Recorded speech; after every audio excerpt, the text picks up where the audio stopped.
Hello everyone and welcome back to Super English Talks. My name is Jara and I am so happy that you are here with me today. If this is your very first time listening, I want to tell you something very important. You did not find us by accident. You are here because you want to grow, to improve, and to become the best version of yourself. And the wonderful news is you are not alone. We are on this journey together. Every single day, we share simple, helpful, and meaningful videos to support you. Because we believe that when knowledge is shared with love, it can change lives. So, if you are ready to take a small but powerful step in your English learning, if you are ready to feel inspired, and if you want to believe more in your own potential, then stay with us. Subscribe, listen, and let us walk this path of growth together, one small step, one single day at a time.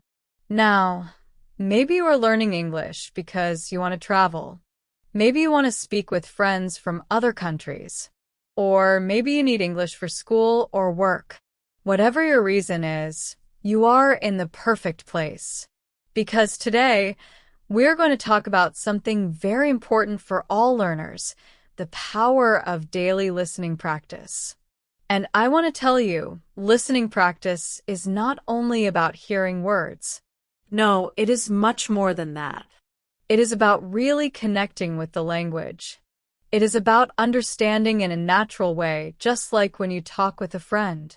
If you practice carefully and consistently, listening can truly change your English.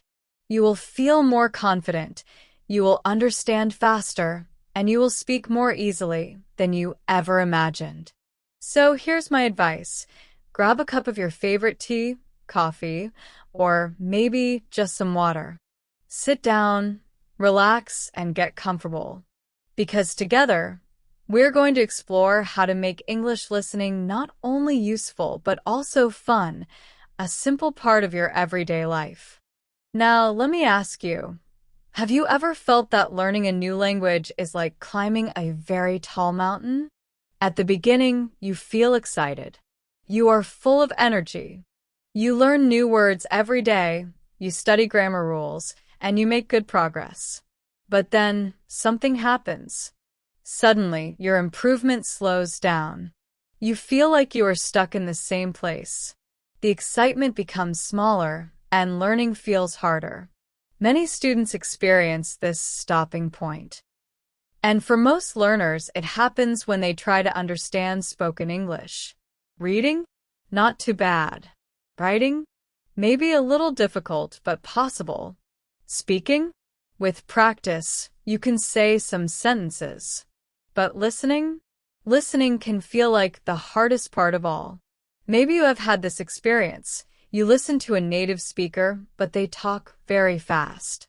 Or you watch a movie without subtitles and suddenly you feel lost.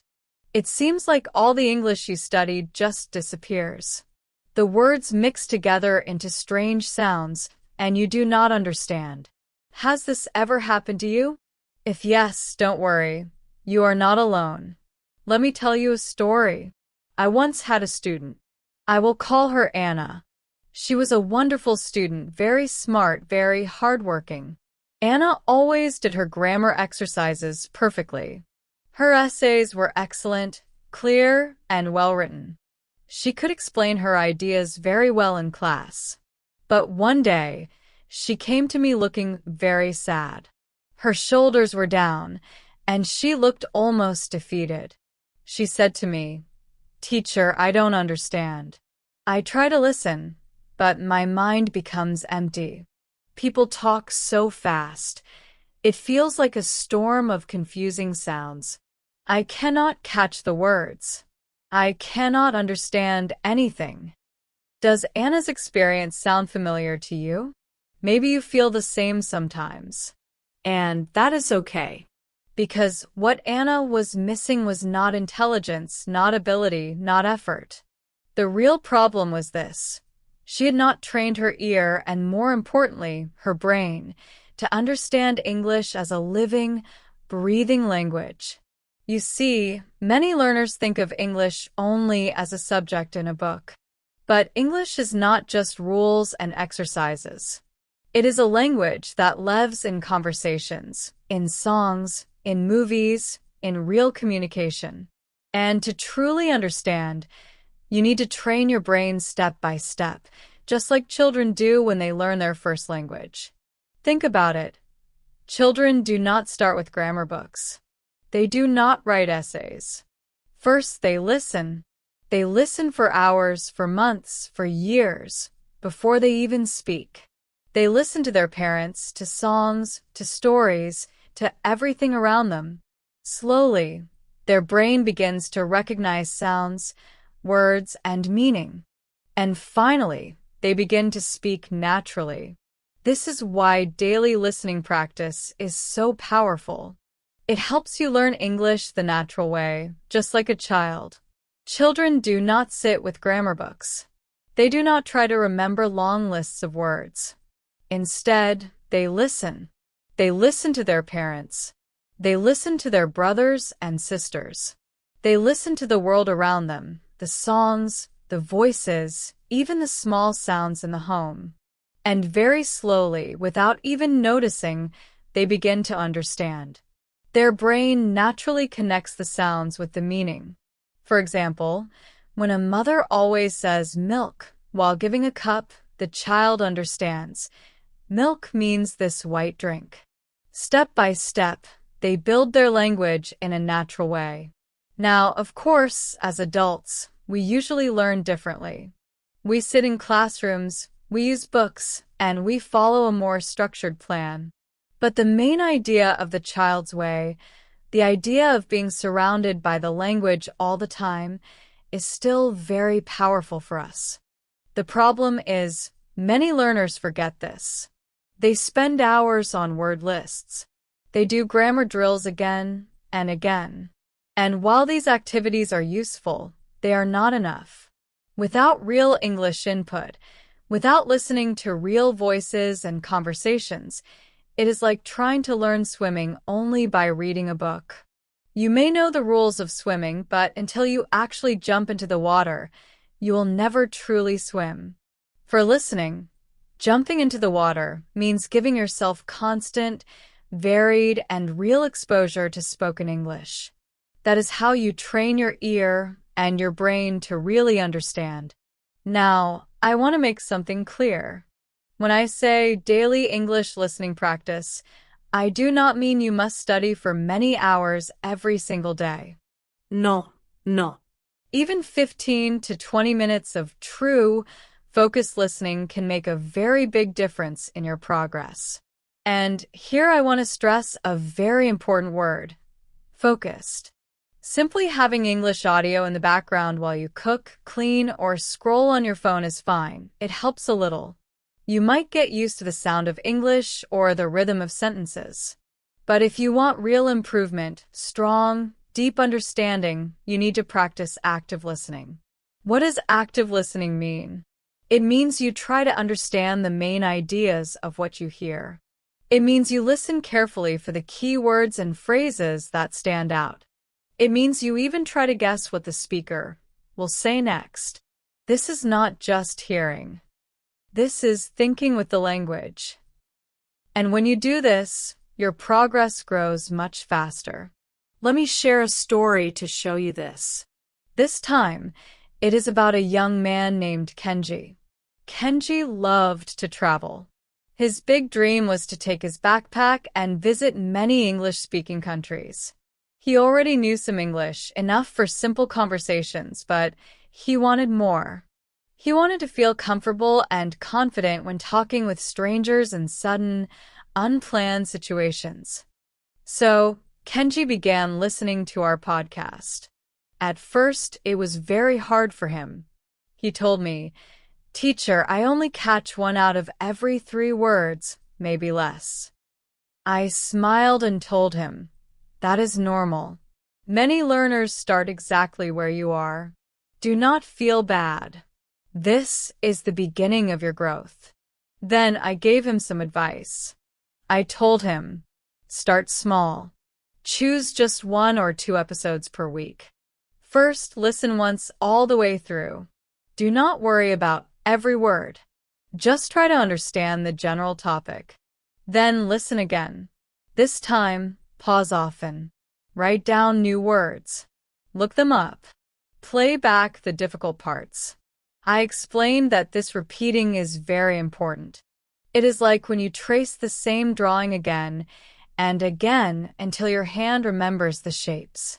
In the same way, your brain needs repeated listening to remember the sounds and the meanings.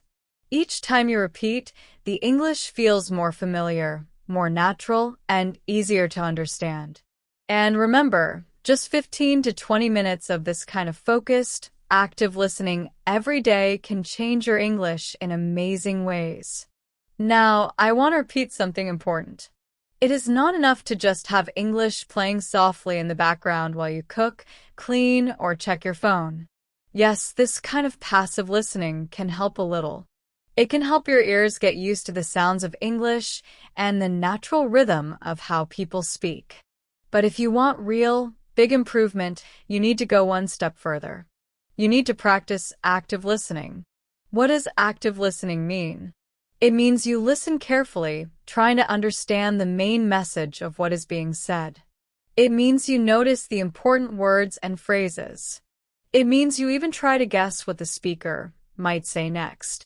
This way, listening is no longer just hearing. It becomes real thinking and working with the language. At first, shadowing might feel strange or even a little funny. But trust me, it is one of the best ways to improve both listening and speaking at the same time. It trains your ears, your brain, and your mouth to work together smoothly in English. Kenji practiced shadowing almost every day. At first, he still needed to look at the transcript often. But after a few weeks of steady, focused practice, something amazing happened. He didn't need the transcript as much anymore. The sounds that once felt like a fast, confusing stream of noise were now becoming clear sentences with real meaning. He was starting to connect the dots in his mind. One special day, Kenji sent me a message. I could feel his excitement even through his words. He wrote, "Teacher, I was sitting in a coffee shop today. 2 people near me were speaking in English, and for the first time, I understood them. I didn't catch every single word, but I understood the conversation. I was so happy." For Kenji, this moment was life-changing. It was the first time he realized that his hard work was truly paying off. Kenji later told me something very important. He admitted that he did not understand every single word in that coffee shop conversation. But here is the good part. He still understood the main idea of what the 2 people were saying. They were talking about a new movie. And to his great joy, Kenji even understood a joke they made and laughed at the right moment. In his message to me, he wrote, "It was such a small thing, but for the first time, I felt like I was really in the conversation, not just watching from far away. It was amazing." That small moment changed everything for him. Why? Because that strong feeling of connection, that moment of truly being a part of the English-speaking world, is exactly what we are aiming for with listening practice. Let me tell you a story to show you what I mean. This story is about a young man named Kenji. Kenji loved traveling. His dream was to take his backpack and explore many English-speaking countries. He already knew some English, enough to order food, buy tickets, or have very simple conversations. But Kenji wanted more. He wanted to feel comfortable and confident when speaking with strangers in natural, unplanned situations. So, Kenji started listening to our podcast. At first, it was very difficult for him. He told me honestly, "Teacher, I only catch maybe 1 word out of 3, sometimes even less." I told him, "That is completely normal. Many learners feel this way at the beginning. Don't worry. Don't feel bad. It is just the starting point. Then I gave him some simple advice. Start small. Choose only 1 or 2 podcast episodes each week. Listen to the episode once without stopping. Do not try to understand every word. Just get the general idea of the topic. Then listen again. This time, pause often. Write down new words. Look them up. Play the difficult parts more than once. I explained that repeating is very important. It is like drawing. Imagine tracing the same picture again and again until your hand remembers every curve and every line. Listening works in the same way. Your brain needs repeated exposure to the same sounds and sentences until they feel familiar, clear, and natural. Kenji's big breakthrough happened when he started using the written transcripts we provide. But he did not use them just like a dictionary. He used them as an active listening tool. His method was simple but powerful. Listen to a short section of the podcast. Read the transcript carefully to see exactly what he had missed or misunderstood. Listen to the same section again. And then he added one more powerful technique, shadowing. Now, maybe you are wondering, what is shadowing? Shadowing is when you listen to a short piece of audio and then immediately repeat it, trying to copy the speaker's pronunciation, rhythm, and even the rise and fall of their voice. It is like being a mirror for the speaker's words. At first, shadowing might feel strange or even a little funny. But trust me, it is one of the best ways to improve both listening and speaking at the same time. It trains your ears, your brain, and your mouth to work together smoothly in English. Kenji practiced shadowing almost every day. At first, he still needed to look at the transcript often. But after a few weeks of steady, focused practice, something amazing happened. He didn't need the transcript as much anymore. The sounds that once felt like a fast, confusing stream of noise were now becoming clear sentences with real meaning. He was starting to connect the dots in his mind. One special day, Kenji sent me a message.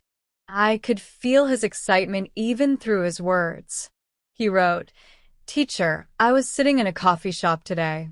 2 people near me were speaking in English, and for the first time, I understood them.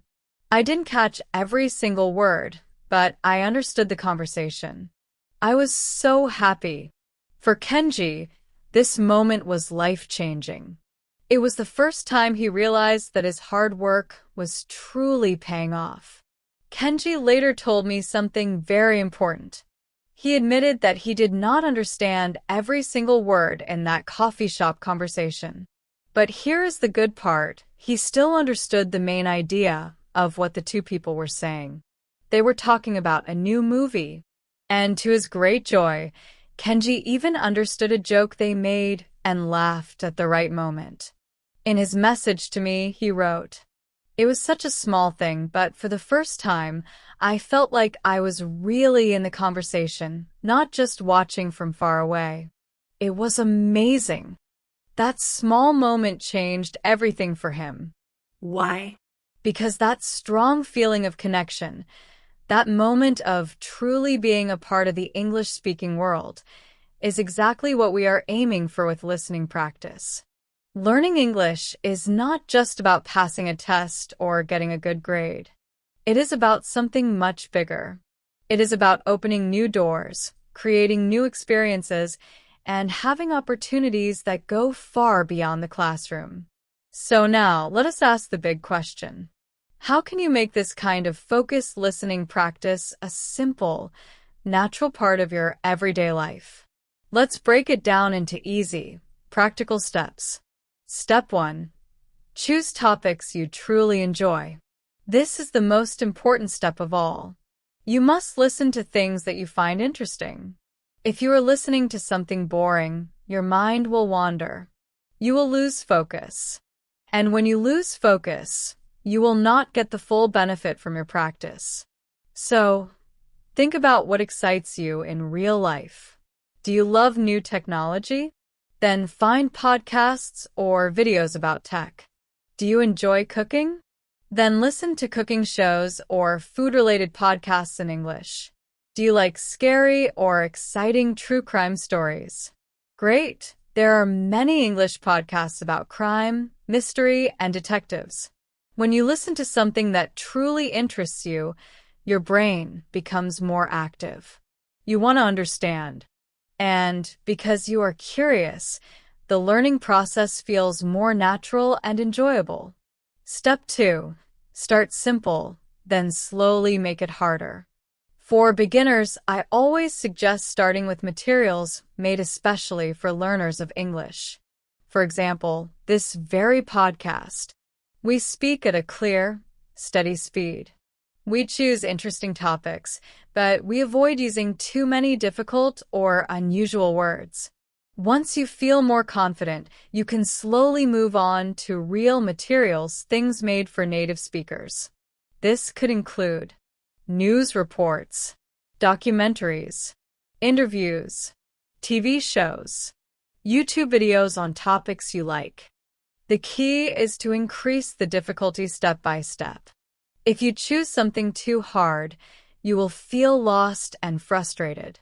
But if you slowly challenge yourself, you will keep growing without feeling overwhelmed. Step 3. Use the 3-step listening method. Let's imagine you have chosen one short podcast episode or a short video in English. Here's a simple method you can follow. Step 1. Listen for the main idea. Play the sound or video one time from start to finish. At this stage, do not use subtitles. Do not look at any written text. And most importantly, do not worry about understanding every single word. Your only goal here is to catch the big picture, the general idea. Ask yourself, what is the main topic? Who is speaking? What is their general feeling? Are they happy, sad, excited, serious? What is the overall message? Think of it like looking at a painting. At first, you step back and just notice the big shapes and colors. Later, you can look at the small details. Here's a simple example. Imagine you are listening to a casual conversation about someone's holiday. On the first listen, you might catch these points. They went to the beach. They really enjoyed the local food. The weather was sometimes rainy. That is enough for the first step. You do not need the small details yet. You are just creating a clear outline in your mind, a wide frame where all the smaller details will fit in later. When you listen for the main idea, remember this. You do not need to know every little detail. You don't need to remember the exact name of the restaurant or the exact kind of food someone ate. What really matters is that you understand the general feeling and the main activities being described. That is enough for step 1. Now, let's do a quick practice together.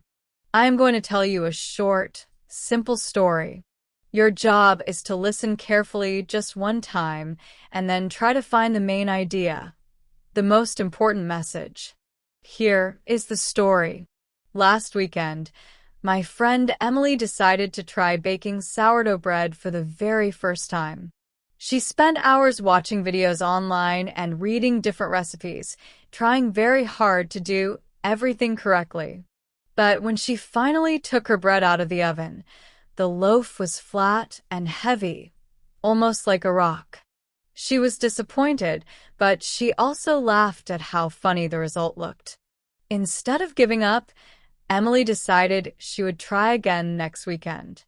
She is determined to become good at this new baking challenge. That's the story. Now, think for a moment. What is the main idea here? It is not about the exact number of hours Emily studied. It is not about the scientific reason why the bread was too heavy. The main idea is simple. Emily tried to bake sourdough bread. Her first try was not successful, but she decided to keep going and try again. That is how we focus on the main idea, understanding the big picture, not getting lost in the small details. Step 2. Listen for details. After you understand the general meaning, it is time to go deeper. Now you listen again, but this time you focus on the details and words. This is where you get more involved with the language. Play the audio again, but feel free to pause often, go back, and repeat as many times as you need. Your goal here is to notice specific words, useful phrases, interesting grammar patterns. For example, maybe you hear the phrase, "try again next weekend." That's a useful expression you can practice and use yourself. Here's a tip. If you hear a new word and don't understand it right away, first try to guess the meaning from the words around it. The context often gives you strong clues. If guessing doesn't work, then you can look it up in a dictionary. It is also a very good habit to write down the most useful words and phrases. You can keep them in a small notebook or on your phone. But remember, you don't need to write down everything. Only the most important and useful pieces of language. Step 3. Shadowing. This second stage is also the perfect time to add a powerful technique we talked about earlier, shadowing. Shadowing means listening to a very short part of the audio and then immediately repeating it out loud. Try to copy the speaker's pronunciation, their rhythm, and even the way their voice goes up and down. At first, shadowing may feel strange or even a little silly. But don't worry, that is normal. With practice, shadowing becomes one of the best ways to improve both listening and speaking at the same time. It teaches your ears, brain, and mouth to work together smoothly in English. You start to sound more natural and you understand more easily. Shadowing is such a powerful exercise because it teaches your mouth and your brain to work together smoothly in English. Now, let's go back once more to Emily's bread baking story. This time, I will repeat the story, and as you listen, try to notice a few important words and phrases. If you feel confident, you can also try a little shadowing. Just repeat after me, copying the way I say the words. Here's the story again. Last weekend, my friend Emily decided to try baking sourdough bread for the first time. She spent hours watching videos and reading recipes. The first loaf came out a bit flat and very dense, almost like a rock. She was disappointed, but also quite amused. She decided to try again next weekend, hoping for a lighter, fluffier result. She is determined to master it. Did you notice some of the key phrases?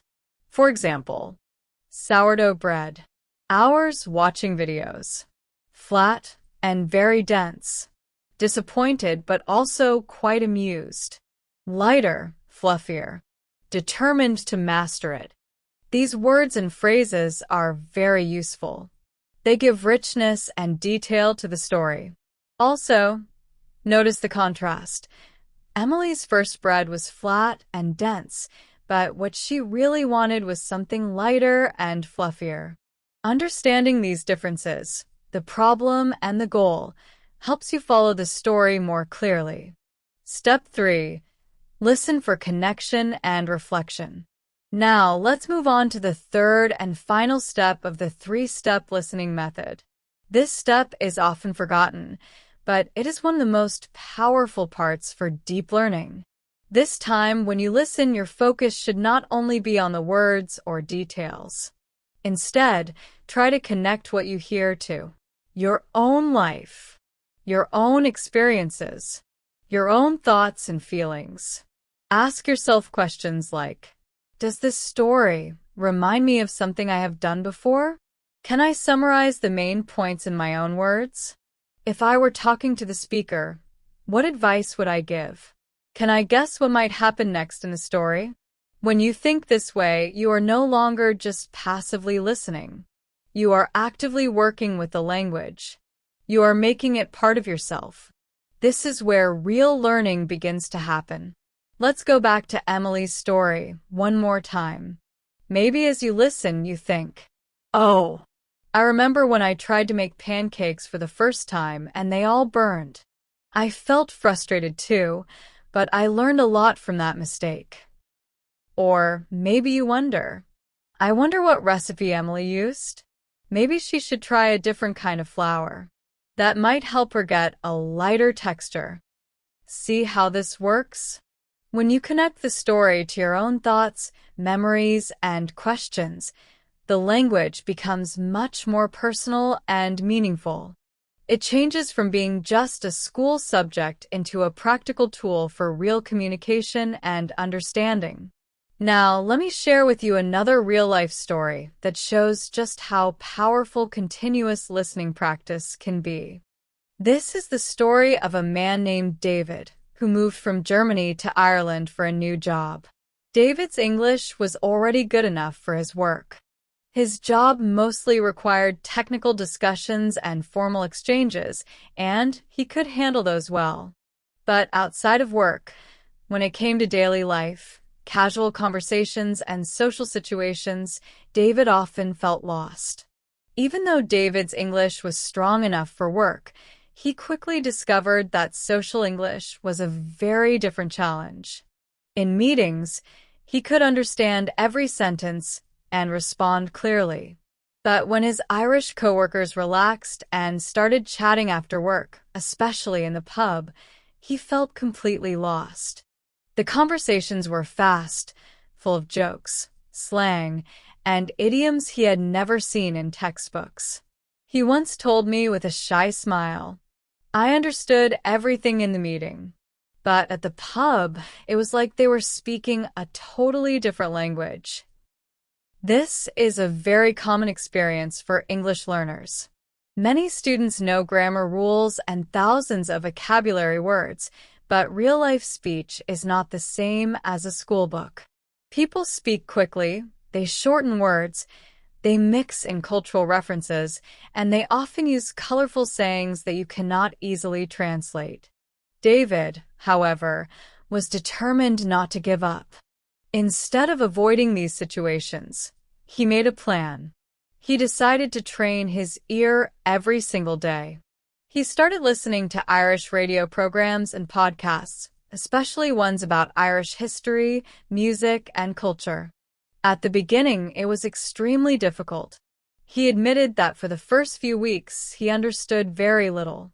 Sometimes he felt frustrated, almost ready to quit. But he made himself a promise. No matter what, I will listen for at least 30 minutes every evening. And he kept that promise. Now, here is the really clever thing that David did, something I strongly recommend to you too. He practiced what we call guessing from context. Instead of pausing the recording every time he heard a new word, instead of running to the dictionary again and again, David trained himself to listen carefully to the other words, the tone of voice, and the situation. He tried to make a smart guess about the meaning. For example, one day he heard someone say, "He was absolutely wrecked after that long day."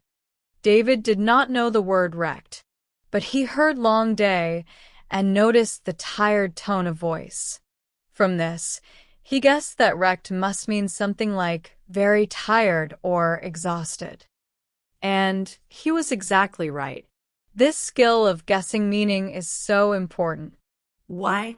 Because in real conversations, you do not have time to pause the speaker and check a dictionary. You need to keep going, keep listening, and still follow the main idea. David kept up this practice for 6 months. At first, he could only understand the general topics at the pub. But slowly, something amazing happened. He began to understand the jokes, the local slang, the playful rhythm of Irish English. And even more exciting, he started to use some of these expressions himself, naturally, without even thinking. I remember one evening when David came to me with a huge smile. He said, "Someone said, 'The crack was mighty today,' and I not only understood the words, I understood exactly what they meant. They were talking about how much fun we had together.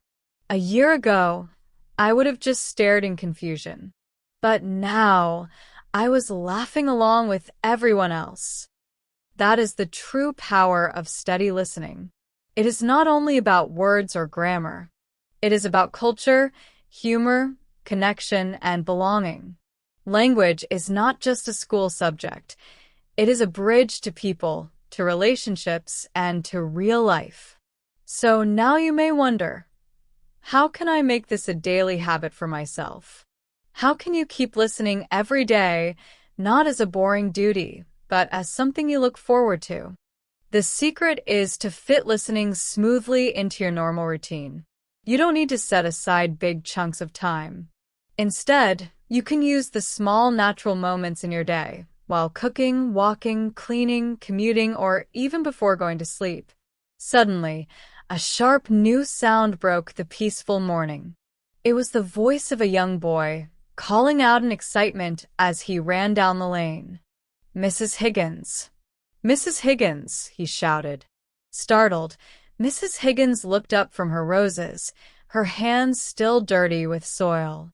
Captain Squawk, never missing a chance to be dramatic, flapped his wings wildly and yelled at the top of his voice. "All hands on deck. Enemy approaching. Brace yourselves." The poor boy froze in his tracks, his eyes wide in surprise. He had never heard such a strange warning before. Mrs. Higgins, however, just smiled kindly. She was quite used to Captain Squawk's sudden outbursts. "Oh, don't mind him," she said gently, brushing off her apron. "That's just Captain Squawk. He thinks he's still at sea." But the boy's message was important. He explained breathlessly that one of the village baker's delivery carts had broken down right in the middle of the road, blocking the way. The baker needed extra help to carry bread and cakes to the shop before they spoiled in the sun. Without hesitation, Mrs. Higgins decided to lend a hand. She may have been elderly, but she was full of energy and always ready to help her neighbors. She gathered her basket and followed the boy into the village. And of course, Captain Squawk insisted on coming along, hopping from her shoulder to her walking stick and back again. As they reached the baker's shop, Captain Squawk became the center of attention. He loudly announced things like, "Fresh bread, 2 shillings a loaf. Don't touch the rum. Hands off the biscuits. Raise the anchor. Lads, we're setting sail." The villagers laughed so hard that people passing by stopped to watch. Some even helped carry the bread, just to hear what the parrot might say next. What could have been a stressful morning turned into one of the funniest, happiest days the village had seen in weeks. Later that evening, as Mrs. Higgins returned home with Captain Squawk, she gave him a fond pat on the head. "You may be a noisy old bird," she whispered with a smile, "but you certainly know how to bring people together." And Captain Squawk, as if he understood every word, proudly squawked back, Aye, Captain. Mission accomplished." One morning, as Mrs. Higgins was working in her garden, she suddenly heard a sound. It was not a normal sound like birds singing or the wind blowing. No. It was a desperate, high-pitched crying sound. It came from somewhere behind the tall, overgrown hedge that marked the edge of her little property. Mrs. Higgins stopped what she was doing. Her face showed worry and care. Slowly, she bent down and pushed her way through the thick leaves. Then she saw the problem. There, stuck in the sharp, thorny branches, was a tiny kitten. It was no bigger than her hand. Its fur was wet and messy, as if it had been outside in the rain. The poor little animal was shaking from fear and from the cold. "Oh, you poor dear," Mrs. Higgins whispered softly. Her voice was gentle, full of real kindness. Very carefully, with slow and patient movements, she began to free the frightened kitten from the thorns. It was not easy, because the branches were sharp and the kitten kept struggling. Captain Squawk, however, reacted in his own dramatic way. When he saw the kitten, he flapped his wings, puffed out his chest, and shouted in his loud parrot voice, Shiver me timbers. A landlubber. A vast, ye scurvy beast. He was trying to sound strong and scary, like a pirate warning off an enemy. But his loud squawks only made the poor kitten even more frightened. The tiny animal began to cry louder and move more wildly, making it harder for Mrs. Higgins to help. Mrs. Higgins sighed. She looked at her parrot with a mixture of love and mild annoyance. "Captain, please," she said softly. "You are not helping at all." At last, after much effort, she managed to free the kitten. She held it carefully in her hands, pressing it gently against her chest. The small creature was shaking so hard that Mrs. Higgins could feel the tremors. It was cold, it was weak, and it was clearly very hungry. She quickly carried it inside her cozy little cottage. There, she wrapped it snugly in a warm, soft blanket. She placed the kitten near the fireplace and poured a small dish of milk. Captain Squawk followed them inside, watching everything closely with his sharp, curious eyes. He hopped down from Mrs. Higgins's shoulder and walked toward the kitten, tilting his head from side to side. Then he spoke, his voice softer this time. "Ahoy there, little mate. Lost your ship, have you?" To Mrs. Higgins's surprise, the kitten stopped shaking for just a moment. It looked up at the bright green parrot with wide, curious eyes. It was as if, even though it was afraid, it could sense something kind in the bird's voice. Over the next few days, Mrs. Higgins took very good care of the kitten.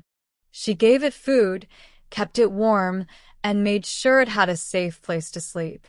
She named the kitten Pip because of the tiny squeaky sounds it always made.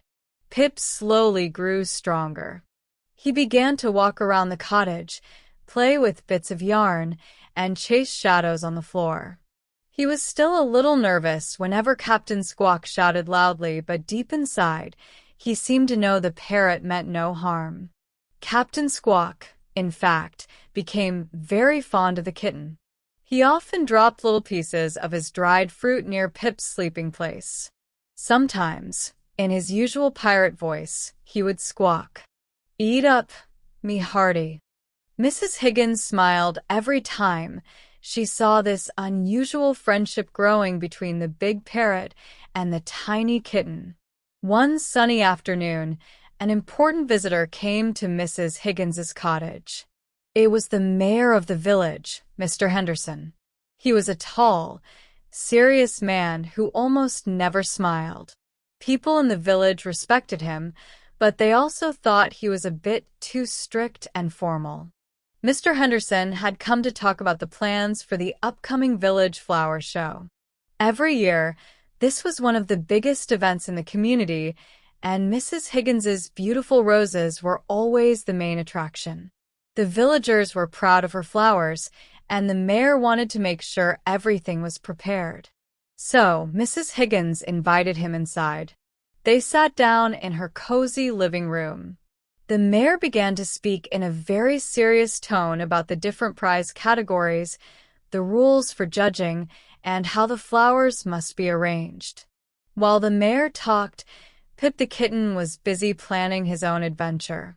He had grown stronger and much more playful in the past few days. And now, seeing the mayor sitting stiffly in the big armchair, Pip thought it would be fun to climb up and explore. Quietly, carefully, with soft little steps, Pip jumped onto the side of the chair. He moved slowly so that Mr. Henderson, who was deeply focused on his conversation, did not notice a thing. Step by step, Pip made his way up onto the arm of the chair, his tiny paws silent against the fabric. Captain Squawk was sitting calmly on his usual wooden stand in the corner of the cozy cottage. His sharp eyes noticed that Pip the kitten was not resting quietly as usual. No, Pip had a playful sparkle in his eyes, the kind that always meant some sort of mischief was coming soon. At that very moment, Mr. Henderson, the mayor, was speaking in his proud, serious voice. "And I believe, Mrs. Higgins," he said, adjusting his tie with great importance, "your Crimson Glory Rose will surely win first prize, just as always, for its wonderful bloom and unmatched beauty." Mrs. Higgins nodded politely, listening carefully. But Pip was not interested in flowers, prizes, or rules. He had already climbed up to the top of the mayor's large armchair, his tail flicking back and forth with excitement. And then, without warning, Pip made his move. With a sudden spring of his tiny legs, the kitten jumped straight onto the mayor's lap. Mr. Henderson was completely unprepared. One second he was talking about flowers, and the next second a warm, furry, squirming ball of energy had landed right on him. He let out a loud, surprised yell that sounded nothing like his usual formal, important voice. "Good heavens! What on earth was that?" he cried, jumping to his feet in shock. As he stood up so quickly, his teacup tipped over, fell to the floor, and clattered loudly against the shiny wooden boards. Tea spilled everywhere, making the scene even more chaotic. The mayor's face went pale with both shock and anger. He stood stiffly, his hands shaking, as if he could not quite believe what had just happened. Captain Squawk, of course, could not keep quiet. Seeing the sudden mess, and secretly enjoying the drama, he puffed out his bright green chest feathers as far as they would go. "Land ho! Abandoned ship! The Kraken attacks!" he shouted at the top of his voice, the words echoing through the little cottage like cannon fire. Mrs. Higgins gasped in embarrassment. "Oh dear, she said quickly, rushing forward. She gently picked up poor Pip, who looked very confused by all the shouting and sudden movement. "Oh, Mr. Henderson, I am so very, very sorry," she said, her cheeks red. "This is Pip, my new kitten, and that is Captain Squawk. I promise you, they usually behave much better than this." The mayor took a deep breath. He carefully straightened his tie again and tried to calm himself. Slowly, his face changed. Instead of pure anger, there was now a hint of curiosity and even a touch of surprise. "A kitten, you say?" he murmured, looking at the small animal in Mrs. Higgins's arms. "And a talking bird?" His eyes moved to Captain Squawk, who was now standing proudly, clearly very pleased with his own dramatic performance. "A talking bird he is," Captain Squawk announced, but this time in a much more polite, almost charming voice. He bowed his head slightly, as if he were a gentleman at sea. "And a fine lady, Mrs. Higgins. She saved the little creature. Aye, she has a true sailor's heart." For a moment there was silence. Then, to Mrs. Higgins's great surprise, the mayor let out a small, genuine laugh. It was not forced or polite, it was real. The whole situation was simply too absurd, too funny, and too unexpected for him to stay serious. "Well, Mrs. Higgins," he said, a real smile spreading across his usually stern face, "it seems you have quite a lively home indeed. Perhaps," and here he chuckled again, "we should think about adding a special award to the flower show this year. Most adventurous pet." Mrs. Higgins smiled warmly, relief washing over her. In that moment, she realized something important. Sometimes the most unlikely friends, a noisy parrot and a playful kitten, can bring joy, laughter, and even soften the hardest of hearts. They had managed to turn even the strict, formal mayor into a man who could laugh freely and smile like anyone else. Of course, Captain Squawk could not resist having the final word. "And a double portion of crackers for the captain, wouldn't you agree, me hearties?" He squawked proudly, clearly convinced he had saved the day. Useful words and phrases from the story. Let's take a moment to notice some natural English expressions you just read. Prize-winning roses flowers that have won competitions before. Playful sparkle the look in Pip's eyes that showed he wanted to play. Clattered loudly the sound of the teacup hitting the floor. Puffed out his chest showing pride, trying to look big and strong. Land ho. Slash abandoned ship. Slash the Kraken attacks. Fun pirate shouts used by Captain Squawk. Fond exasperation, a mix of love and mild annoyance, what Mrs. Higgins felt. Straighten his tie, a small action showing the mayor was trying to be calm again.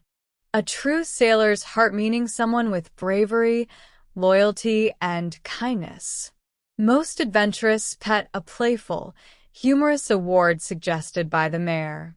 Some more useful words and phrases you just heard in the story are very important for understanding natural English. Let's go through them slowly. Strutted closer means walking proudly, showing confidence. Eagle eye means watching very closely, noticing every little detail. Took a liking to mean started to like someone or something. Insistent squeaks, constant small sounds, like the kitten Pip made. Boisterous pronouncements, loud, energetic statements, like what Captain Squawk said. Pompous man, someone who acts very important and serious, like the mayor at first. Mischievous glint, a playful, naughty look in someone's eyes. Preoccupied mayor, a mayor who is distracted and not paying full attention. Dramatic leap, a sudden, big jump, like Pip jumping onto the mayor's lap. Furry projectile, a funny way to describe a kitten jumping like a small flying object. Yelled and jumped up, a sudden, loud reaction, like Mr. Henderson's surprise. Clattering to the floor when something falls noisily, like the teacup. Good heavens, what on earth was that? A common shout of surprise in English. Bellowed, a very loud shout. Regain his composure to calm down and become collected again. Stern facade, a serious outside appearance, hiding emotions. Lively household, a busy and energetic home. Boisterous parrot and mischievous kitten, describing the fun, energetic personalities of Captain Squawk and Pip. Double ration of crackers, giving an extra treat. Me hearties, a friendly, pirate-style way to talk to people. Even if you did not understand every single word right away, the rich context of a story helps you guess the meanings. For example, the mewing sound shows what a kitten sounds like. The description of Mr. Henderson as a pompous man sounds negative, and the fact that he rarely smiled confirms it. This is exactly how active listening works. You use clues from the story, the speaker's tone, and the actions of the characters to figure out meaning. This method is much more useful and interesting than just memorizing long lists of words. The importance of variety in English listening. It is also very important to listen to different types of English materials. Podcasts like ours are great, but you should not only rely on them. Listening to different accents, speeds, and topics makes your listening skills stronger and more flexible, especially for real-life conversations. Here are some types of listening you can include in your daily practice. Interviews. Interviews show how real conversations naturally flow. You can hear questions and answers, different ideas, and opinions. You can find interviews on YouTube with famous people, experts, or people in areas you're interested in. Documentaries. Documentaries often focus on specific subjects like history, science, nature, or art. The narration is usually clear and well-spoken. Streaming services have many English documentaries that cover countless interesting topics. Audiobooks. Listening to books is immersive and helps you get used to English rhythm and pronunciation. Start with a book you have already read in your language, or choose a simpler version made for learners. This helps you focus on listening without struggling to understand a completely new story at the same time. News reports. News reports help you learn words about current events and formal ways of speaking. Try to choose sources that provide both audio and written versions so you can check your understanding. By using different listening materials every day, you make your English listening practice interesting, effective, and fun. It also prepares you for many real-life situations, from casual talks to more serious conversations. Finally, besides podcasts made specifically for learning English, it is very helpful to listen to conversational podcasts. These are podcasts where people are simply talking about everyday topics, just like they would in real life. These podcasts are like hidden treasures for learning natural, informal English. You will hear idioms, slang, and common phrases that people use in real conversations. At first, you might feel a bit lost or overwhelmed, especially when the speakers talk quickly or use expressions you do not know. But if you keep listening regularly, your brain will slowly start to recognize patterns and understand how people speak in normal, fast conversations. Let me give you a clear example of how varied listening practice really helped one of my dedicated students, Sarah. Sarah was preparing for a very important job interview with a big international company. Her written English was excellent, but she was very nervous about the listening part of the interview. She worried, especially about understanding different accents. She had mostly practiced American English, but the company had employees from all over the world. This meant she could hear many different accents in her interview. I encouraged Sarah to make a personal listening plan that included a mix of accents. She began by listening to BBC podcasts for British English, CBC podcasts for Canadian English, ABC podcasts for Australian English. At first, it was very hard. Sarah later told me, laughing, that sometimes it felt like her brain was tying itself in knots trying to understand everything. But she did not give up. She kept listening every day, showing great determination. One practice Sarah found very helpful was listening to short news clips from different regions. After listening, she would summarize them in her own words, first in her head, then out loud. For example, she would listen to a 2-minute news report about the world economy. Then she would try to explain the main points to an imaginary friend. This exercise is very powerful because it does more than just help you understand English. It helps you process the information actively and practice speaking based on what you understood. This is a higher-level skill. It is not just listening, it is listening and producing language at the same time. During her actual job interview, Sarah faced a group of interviewers, including one with a strong Scottish accent. In the past, she would have panicked and frozen, not knowing what to do. But because she had practiced with many different accents, she felt only a small shock and quickly adjusted. She was able to understand the questions clearly and answer confidently. To her great joy, she got the job. Sarah's success was not just because she learned more words. It was because she built strong listening skills, the ability to quickly understand different accents and adapt to different speaking situations. Key phrases from Sarah's story. Hidden treasures, something very valuable that is not obvious at first. Lost or overwhelmed, feeling confused or not sure what to do. Tying itself in knots, a funny way to say the brain feels confused. Summarize in your own words, explain what you understood without reading the text. Processing the information, actively thinking about the meaning, not just hearing words. Small shock, a little surprise, but manageable. Quickly adjusted, changed focus or behavior fast to handle the situation. Sarah's story shows how variety in listening practice, different accents, different topics, and different speeds can dramatically improve your real-life English. How to build your listening strength. a simple exercise. Now, let's talk about how you can start building your listening skills in English. I will give you a short story to practice with.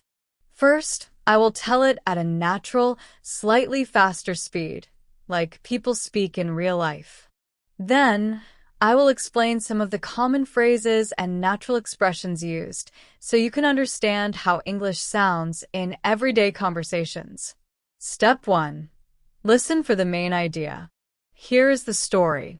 Yesterday, I had a hilarious experience at the grocery store. I was looking for a specific brand of olive oil, but I just couldn't find it anywhere. I must have walked up and down the aisles 3 times, feeling more and more frustrated. Finally, I decided to ask a store assistant for help. He looked at my phone where I had a picture of the bottle and just chuckled. Then he pointed right behind me to a display I had completely missed. I felt a bit silly, but we both had a good laugh about it. Sometimes the answer is right under your nose. Now, did you get the main idea? Someone was looking for olive oil. They could not find it, but it was actually right behind them the whole time. They felt a little embarrassed, but it ended with a funny moment and laughter. Getting the main idea is the first step in listening. You do not need to understand every single word. Focus on the big picture first. Step 2. Look at common phrases. Now, let's break the story down and look at some common expressions and how they are used in everyday English. You know, this is a very common phrase in conversation. People use it to make their speech sound natural and informal, like they're talking to a friend. Hilarious experience. This simply means a very funny experience. Couldn't find it anywhere. A natural way to say that it was impossible to find something, even after searching carefully. Walked up and down the aisles. This describes repeated movement in a store while searching. More and more frustrated shows a growing emotional state, meaning the person became increasingly annoyed or irritated. Store assistant. The common way to say someone who helps customers in a shop. Chuckled, a quiet laugh, often because something is funny or surprising. Completely missed means you did not notice something at all, even though it was there. Felt a bit silly. A natural, gentle way to say you felt a little embarrassed or foolish. Good laugh. When 2 people share a funny moment together. Right under your nose, a very common expression meaning something is easy to see or find, but you did not notice it at first. Step 3. Why this helps. Breaking down stories like this helps you. Move beyond translating word by word. Understand the meaning of phrases and expressions in real-life situations. Learn how English is used naturally, not just the dictionary meaning. Notice small details and subtle points that make spoken English clear and understandable. By practicing in this way, your brain starts to recognize patterns in speech, and you can understand not just what is said, but also how it is said and what it really suggests. Step 4. Your practice. Try this exercise with other short, everyday stories. Listen once for the main idea. Don't worry about every word. Listen again and pick out important words and expressions.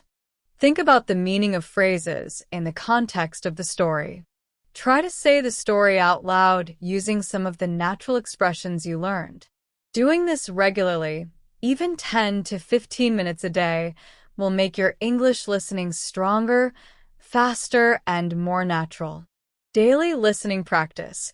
Real-life story for practice. Remember, the main goal of daily listening practice is not to understand everything perfectly at first. The goal is to get better little by little over time. Some days, you might feel like everything is easy and you understand a lot. Other days, it might feel like you are not moving forward at all, or even going backward. That is completely normal. Learning a language is a process, and it naturally goes up and down. The most important thing is to keep going steadily and to be kind and patient with yourself. Celebrate every small success. Don't get discouraged by setbacks. They are just part of the journey. Step 1. Listen for the main idea. Now, let's practice with a longer story. This story is about facing fear and overcoming it, and it has many useful expressions for real-life English. My cousin Leo was a fantastic cook. He had a magical way of turning a few simple ingredients into a fancy, delicious meal. His love for food was contagious. Anyone who spent time with him could immediately feel his excitement, and his kitchen was always full of wonderful smells. But there was one thing that scared him completely: speaking in front of people. He could easily talk to a small group of friends about recipes for hours. But the idea of standing in front of more than 5 people terrified him. His hands would get sweaty, his voice would shake, and his mind would go completely blank. One day, a big opportunity came. The local community center announced a culinary showcase. It was an event where amateur chefs could show off their dishes and talk about their personal cooking journey. This was a perfect chance for Leo to share his love for cooking, get recognition for his talent, possibly find new customers for his small catering business. His wife, Maria, who was always supportive, encouraged him to sign up. She said, "Leo, this is your moment. Imagine sharing your amazing duck confit with everyone in the community." But just thinking about the event made Leo nervous and anxious. He started sweating, feeling the fear in every part of his body. Step 2. Look at useful words and expressions.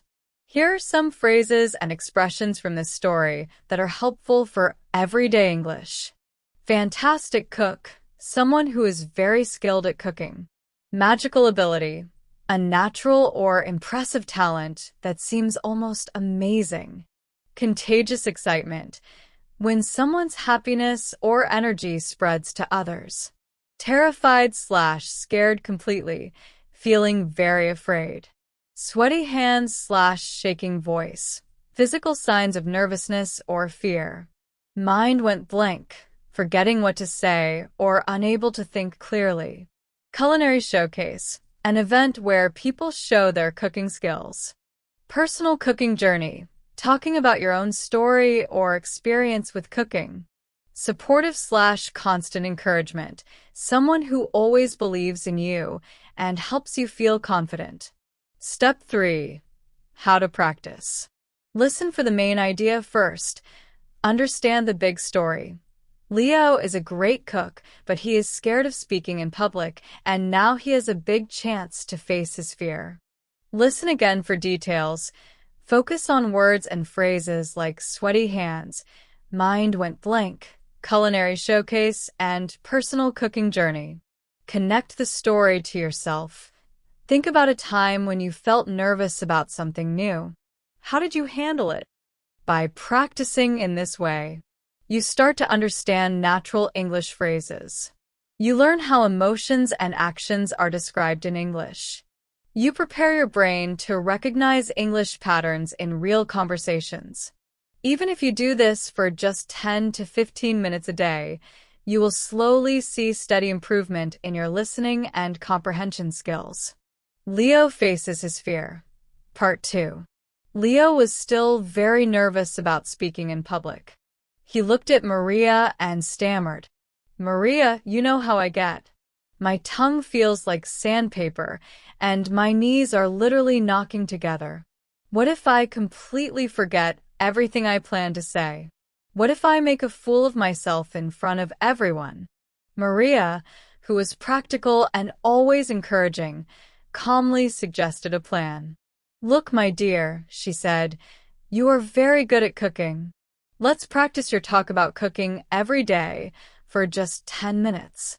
You can speak to me, to your reflection in the mirror, or even to the cat if you want." Leo doubted this simple idea would help, but he agreed to try. Daily practice. Every morning, after his first cup of coffee, Leo stood in front of the bathroom mirror. He practiced describing the careful steps for making his famous apple pie. At first, it was very hard. He tripped over his words, forgetting important steps. He blushed, feeling very self-conscious about talking to himself. Captain, their grumpy old cat, would just stare at him with a look of disapproval. Maria, however, acted as a supportive audience. She gently corrected him and encouraged him. That was really great, Leo. Try to slow down on that last part. Maybe you could add a story about how you first learned to bake that pie. It would make it more interesting. Gradual improvement. As the week passed, Leo noticed small but important changes. His voice became stronger and more confident. He could think more clearly about his topic, whether apple pie, duck confit, or other dishes. Words started to come out naturally and easily. His fear became smaller each day, easier to manage. He also tried different ways to explain complicated steps, using descriptive words, words that paint a clear picture. Interesting comparisons, ways to make explanations easier to understand. The day of the culinary showcase. On the big day, Leo was still nervous. His heart was beating fast like a drum. But as he walked onto the small, brightly lit stage, saw the eager faces of the audience, and took a deep breath, something amazing happened. Instead of focusing on his fear, he spoke about how crisp the apples were, the warm, comforting smell of cinnamon, the joy of sharing delicious food with others. For the first time, he realized that passion and love for what you do can help overcome fear. Useful words and expressions. Here are some useful phrases from this part of the story. Stammered, spoke with pauses or difficulty when nervous. Tongue feels like sandpaper, a natural way to describe a dry, nervous mouth. Knees knocking together, a sign of fear or nervousness. Tripped over words, made mistakes when speaking. Blushed, face became red from embarrassment. Self-conscious, worried about what others think. Supportive audience, someone who helps and encourages you. Gradual improvement, slow but steady progress. Descriptive words, words that explain clearly and make ideas vivid. Comparisons, showing similarity to make something easier to understand. Eager faces, people looking interested and excited. Passion, strong love or enthusiasm for something. Listening practice tips.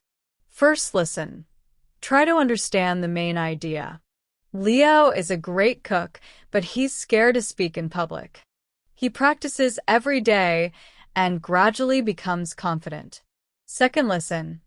Focus on details and expressions like tripped over words, blushed, supportive audience, and gradual improvement. Third, listen. Connect it to your life. Think about a time you were nervous. How did you feel? How did you overcome it? Even small, daily practice like Leo's can help you improve listening, speaking, and confidence at the same time. Leo's big success at the culinary showcase. On the day of the showcase, something amazing happened. Leo was no longer nervous like before. He completely forgot to stammer. His face did not blush, and his hands were steady. Even more surprisingly, he told a few sudden jokes, and to his delight, the audience laughed genuinely. When he finished his presentation, the applause was deafening. The loud clapping showed that people really enjoyed what he did. People rushed to his table, eager to try his delicious dishes. Ask questions about his cooking methods. At that moment, Leo realized something important. All his small daily practices, even talking to a doubtful cat, had built not only his skills, but also his self-confidence. He had not become a perfect public speaker overnight, but he had taken a very important first step. His fear was not gone, but it had lost its power over him. This shows an important lesson: steady effort, even small steps, can lead to big changes in life. Lessons for English learners. Leo's story is not just about cooking or public speaking. It is also very helpful for anyone learning English. 1. Everyone can feel nervous. Even native speakers can struggle with certain communication skills, like speaking in public. Sometimes the problem is not the language, but lack of confidence. So, if you feel nervous about speaking English, remember that everyone feels fear or worry at times. This makes Leo's story relatable and human. 2. Learn useful, natural expressions. Leo's story is full of vivid words and phrases that make English sound natural. Culinary prowess, great cooking skill. Whip up a gourmet meal. Make a fancy, high-quality meal quickly. Infectious passion, excitement that spreads to others. Buzzing with delicious aromas, busy, good-smelling kitchen. Sent shivers down his spine. Felt very scared or nervous. Hands would get clammy, hands became sweaty. Voice would tremble, voice shook. Mind went completely blank, could not think at all. 3. Encouragement and steady practice. Maria encouraged Leo. This is your moment. Her advice to talk to her, the mirror, or even a cat humorously shows that any kind of practice, no matter how small, helps. His first practice sessions were detailed and realistic. Tripping over words, forgetting steps, blushing, feeling self-conscious. These experiences are normal and show that improvement comes from consistent effort, not from doing everything perfectly at once. Listening practice tips. Main idea: Leo was scared of speaking in public, but gradually improved through daily practice. Details and expressions. Notice words like clammy hands, voice trembled, buzzing kitchen, and infectious passion. Connect to your life. Think of a time you were nervous about speaking or trying something new. How did steady practice help you? Leo's progress and the power of steady effort. At first, Leo's practice was very hard and uncomfortable. It felt agonizing, meaning painful and difficult. He often stumbled over words, which means he spoke awkwardly and made mistakes. He would forget transitions, struggling to move smoothly between ideas. And he would blush furiously when looking in the mirror, showing he felt embarrassed and very self-conscious. But after some time, a beautiful change began to happen. His voice slowly became stronger, and his words started to flow more naturally. Gradually, his fear of speaking in public began to shrink. These small improvements, though subtle, were very important.